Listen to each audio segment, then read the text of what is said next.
Os policiais jogaram uma mulher negra algemada do helicóptero e então descobriram que oficiais armados não precisam de paraquedas para causar o inferno. As sirenes gritavam pelo céu, as hélices rasgavam a tempestade, e o que parecia uma prisão de rotina transformou-se em um pesadelo que ninguém jamais esqueceria. Ela está caindo, traída, algemada e indefesa. Mas, no único batimento antes de atingir o chão, o mundo está prestes a descobrir quem ela realmente é. Isso não é apenas uma queda, é o nascimento da fúria, da coragem e da redenção. Inscreva-se agora, porque o que vem a seguir vai tirar o seu fôlego. A chuva martelava a fuselagem como fogo cruzado, enquanto o helicóptero de transporte atravessava a tempestade da meia-noite. Uma fera metálica debatendo-se sobre o mar.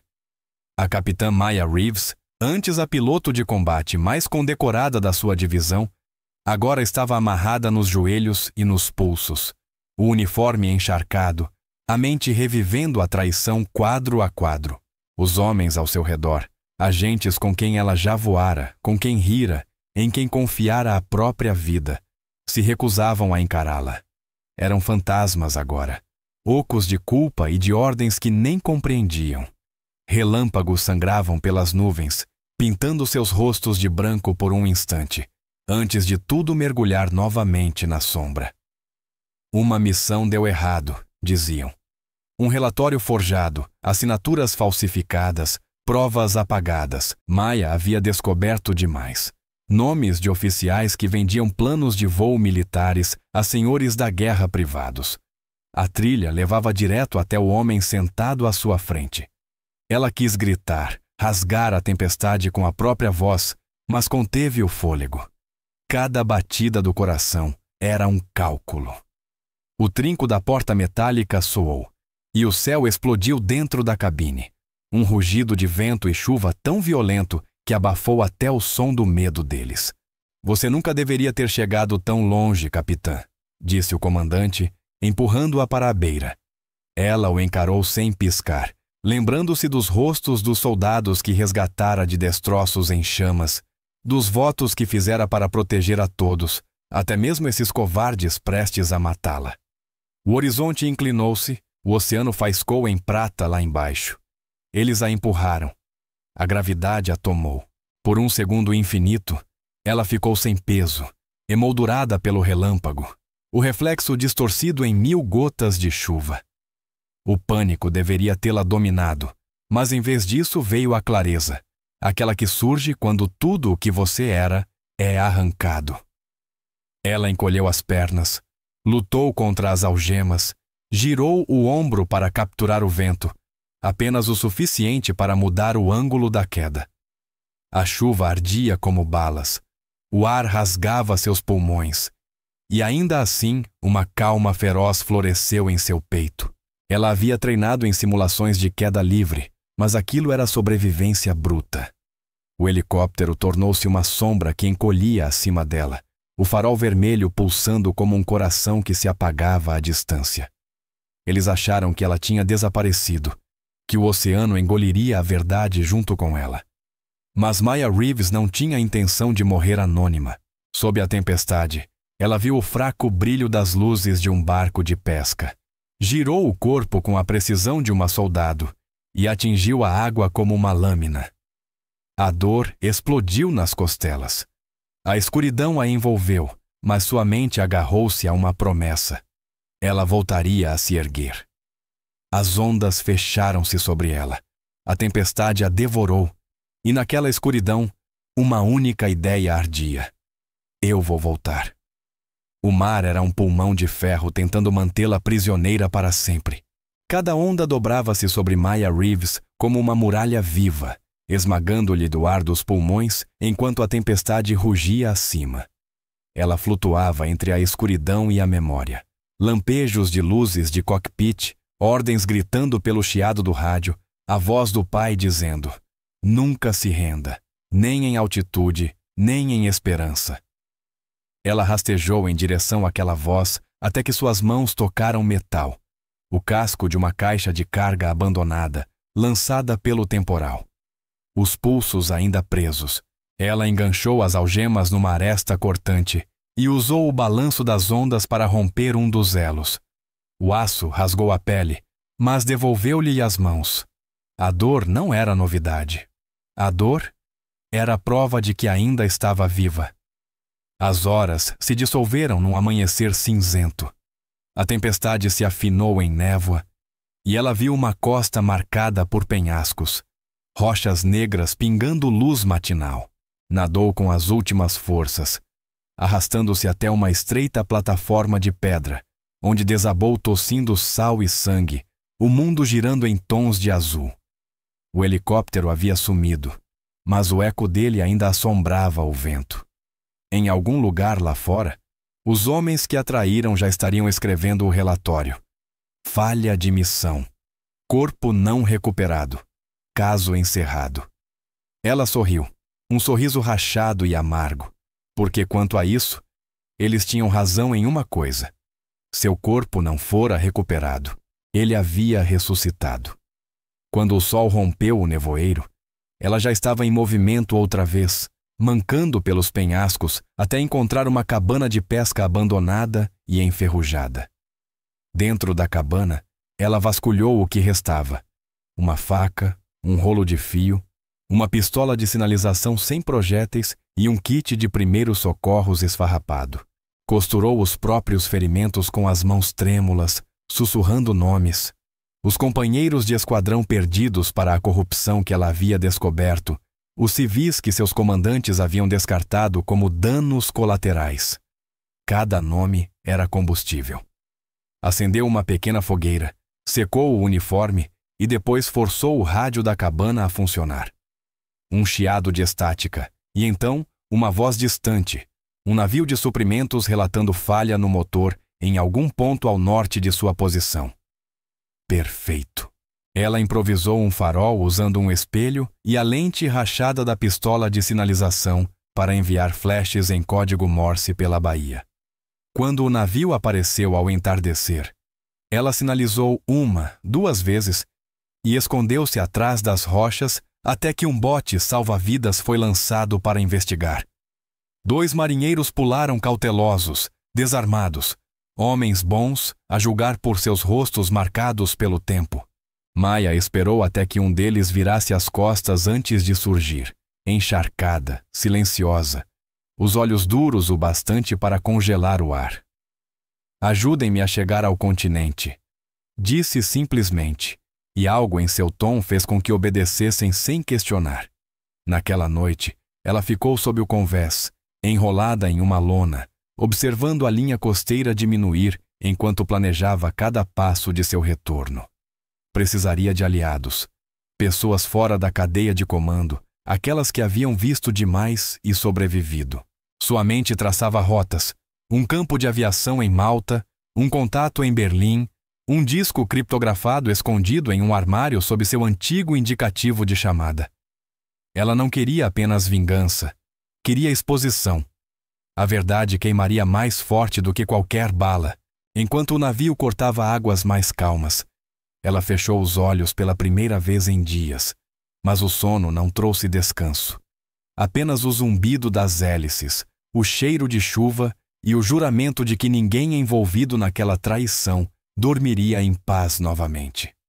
Quando abriu os olhos, o amanhecer dourava o azul infinito, e ela sussurrou para o horizonte. Eles pensam que enterraram um fantasma. Eu sou a tempestade que vem depois. O navio atracou sob um céu da cor do aço queimado.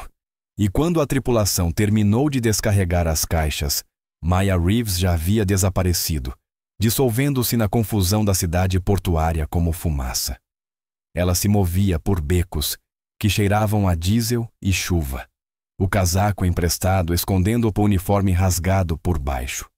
A mente analisando cada variável como uma piloto lendo correntes de vento. Cada respiração era um cálculo. Precisava de provas, aliados e uma arma que pudesse voar além do alcance dos homens que haviam assinado sua certidão de morte.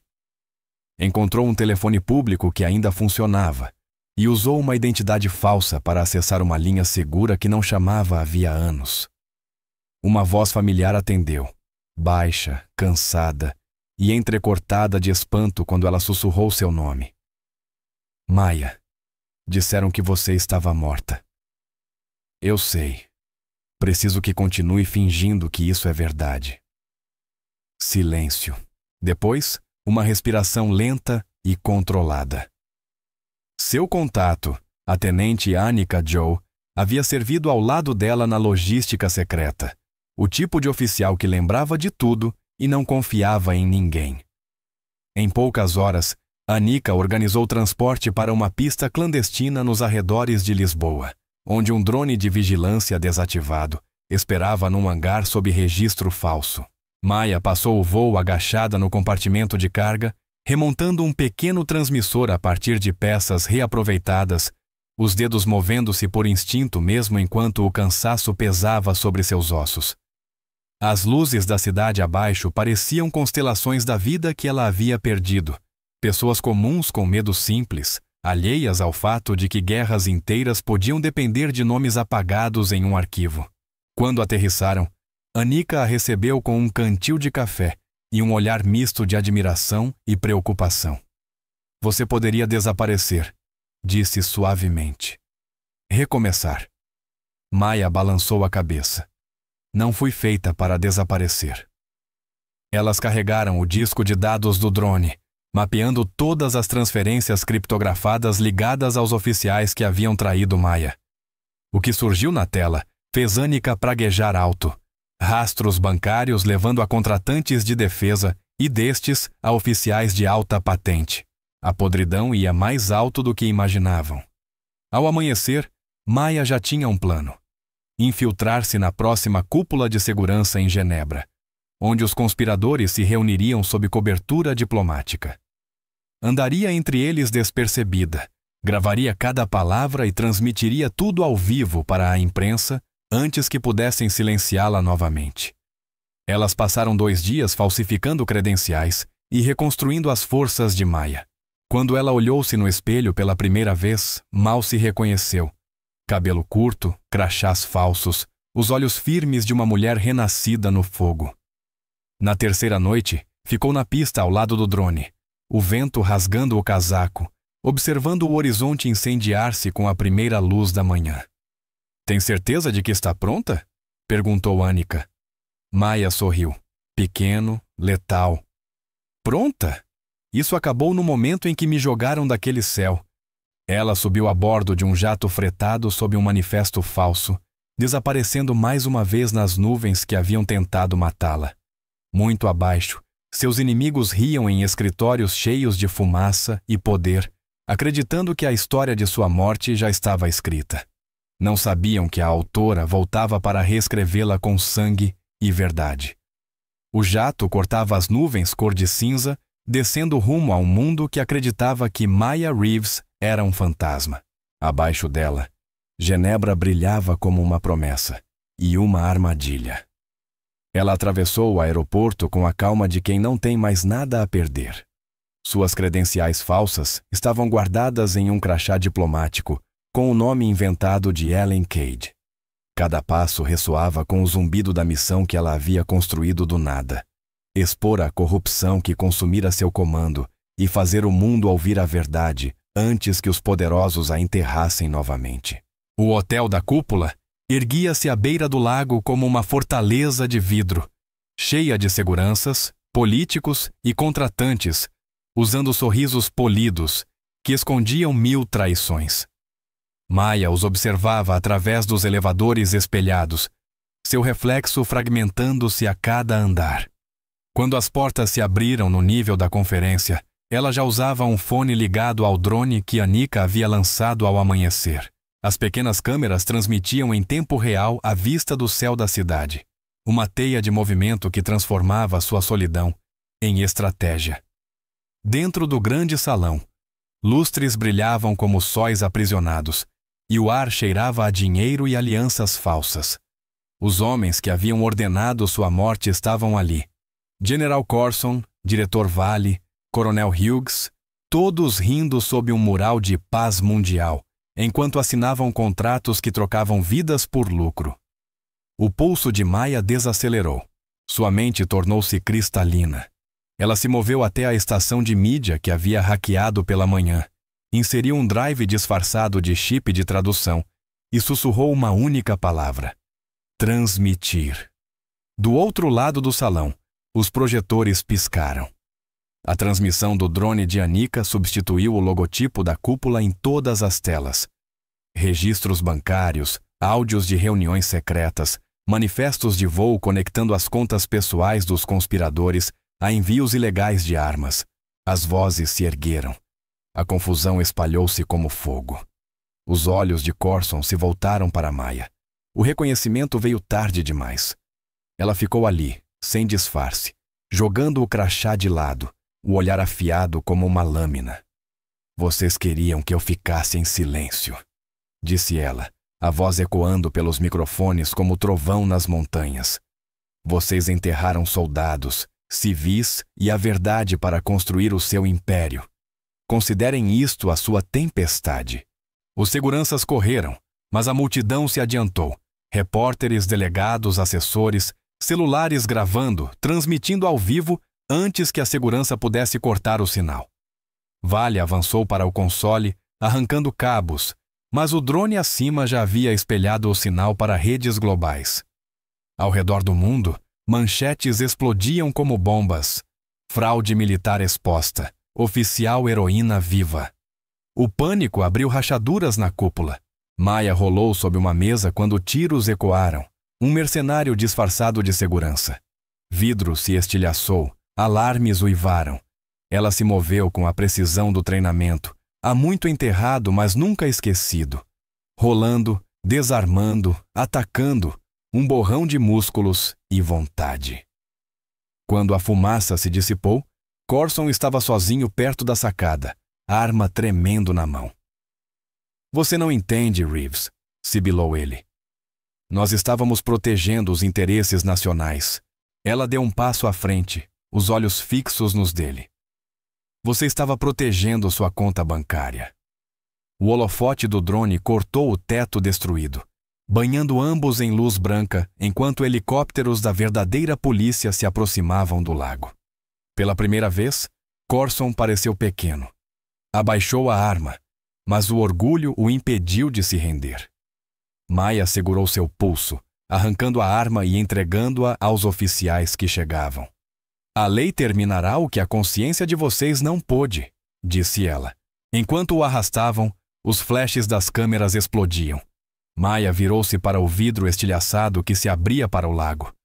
A chuva voltou a cair, suave agora, lavando o sangue e a poeira de suas mãos. A voz de Anika crepitou no fone. Acabou. Você está viva em todos os lugares. O mundo sabe. Maya expirou, os ombros afundando com o peso que finalmente se dissipava. Então talvez acreditem na justiça outra vez, sussurrou. A tempestade lá fora havia se desfeito em luz solar filtrada pelo vapor. A cidade brilhava como algo renascido. Maya caminhava através do caos, sem ser detida. Passou pelas câmeras e pelos homens que gritavam seu nome até alcançar o ar livre. O lago se estendia diante dela, calmo e infinito. Ela ajoelhou-se na beira, mergulhou a mão na água e sentiu a clareza fria percorrer-lhe as veias. Pela primeira vez desde a queda, ela não estava fugindo, lutando ou apenas sobrevivendo. Estava vivendo. Em algum lugar atrás dela, as sirenes se dissipavam em aplausos, ou talvez em lembranças. Ela ergueu o olhar para o céu que um dia tentara matá-la e sorriu, pequeno, mas verdadeiro. Eles pensaram que me expulsaram do mundo, refletiu. Mas tudo o que fizeram foi devolver-me o céu. E com isso, Maya Reeves, piloto, sobrevivente, soldado da verdade, levantou-se, os ombros firmes contra o vento, e caminhou em direção ao horizonte luminoso que a esperava desde a noite em que caiu.